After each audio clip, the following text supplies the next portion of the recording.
Hey folks, so I've had this knife for a little over, 2 days, and I've completed 2 projects with this piece, and they're very small projects. One that's a part of my carving school, which has not yet been painted, but you can see this little guy is upset because he's got his bottom cut off, little banana.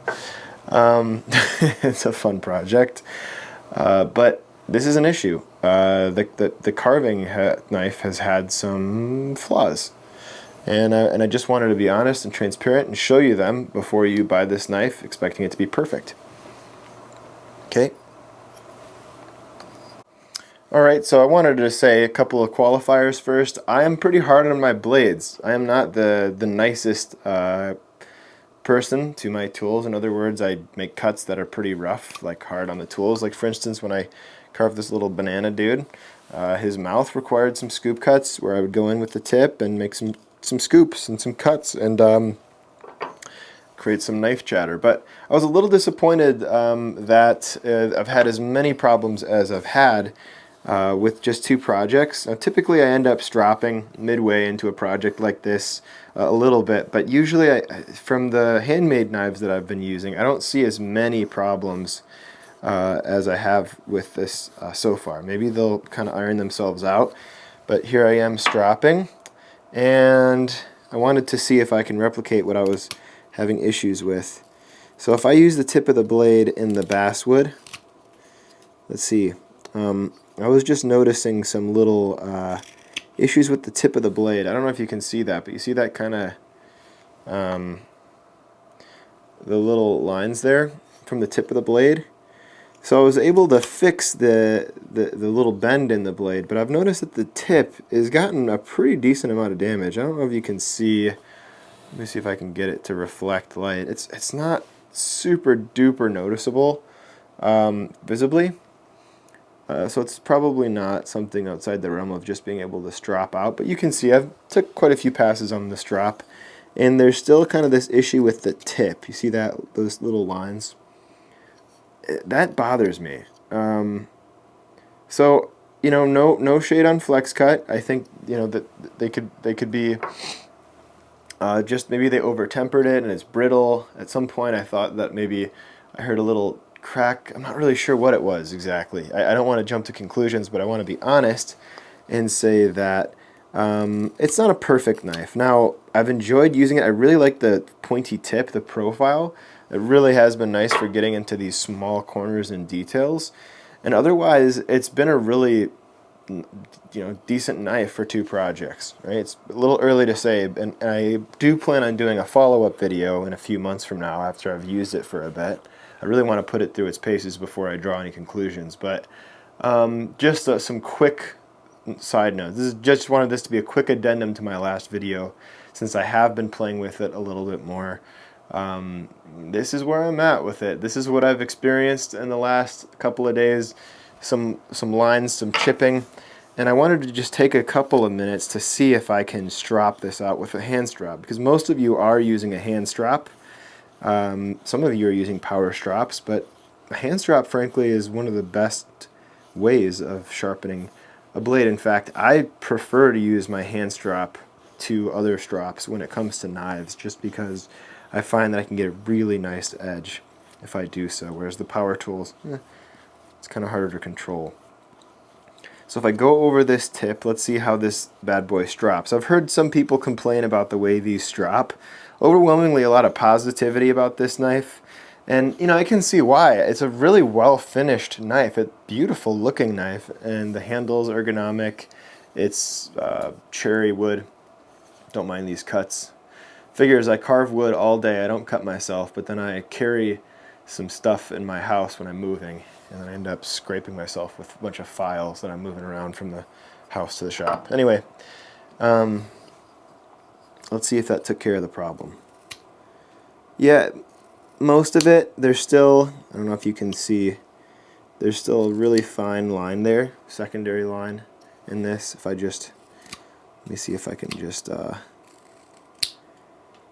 along the tip, you can see these little ridges. Pretty minor. Let's see how it affects the actual carving. Yeah, I mean, and it's pretty good. Let's see if we can get some detail on this guy. The thing is, I really am a carver that uses the tip of his knife a lot, and I need that tip to be nice and rigid. And the only problem is with these knives, these detail knives, is they tend to have more problems than others. Yeah, there it is. See, even just from digging in there, that blade has snapped, and now you can see, oh, well, maybe you can't, but I can see it, the reflection of the light on that tip. See that? Yeah, that's what I mean. This is really unfortunate. Yeah, just the tip of that has busted off. There it is. You can see the light. So, I don't know. It could just be me. It could be that any knife sharpened to this tip with this temper breaks off.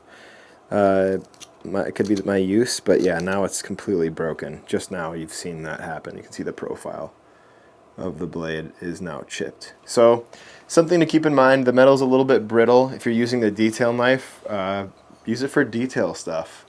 I'm open to the fact that it might be that I need to use the larger form factor, which, let me go grab that really quick, does not have the same really fragile profile. I mean, I like this profile, maybe even a little better, the detail one, but this one I think is going to be a little bit more rigid. Let's play with that. Now that we're in this territory of detail stuff and using that tip, let me see if I'm able to, you know, if I have any problems. I don't want to break it. I was going to say if I'm able to break it. I don't want to break it. But let's just see how this holds up with some normal use.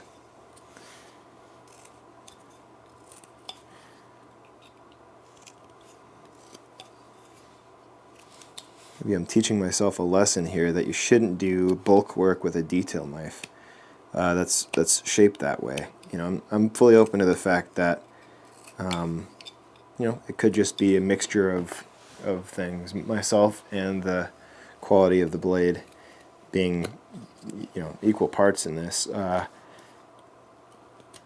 You probably wouldn't notice that. So I guess, I mean, again, there's a lot that remains to be discovered about the knives, but if you're going to everyday carve with a blade, in my last video I talked about how I would use the detail knife probably more than the 1 5/8. So this is the 1 3/8, I believe, blade, and this is the 1 5/8 blade. And I talked about using the 1 3/8 blade, but I don't think, knowing what I know now about the 1 3/8 blade, I don't think I would. Just running into the problems that I've run into with it. Again, I'll do a follow-up about this, guys, but yeah, if I'm you and I'm only buying one of these knives, with the little experience that I have, you know, and you're kind of set on the Pro Series, I would go with the 1 5/8. That's where I'm at as of right now.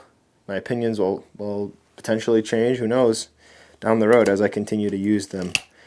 But yeah, again, it's a really comfortable knife. I'm not disliking it, I'm not hating on it, but yeah, so see, the tip is good on this one. The thing is just more robust on this one.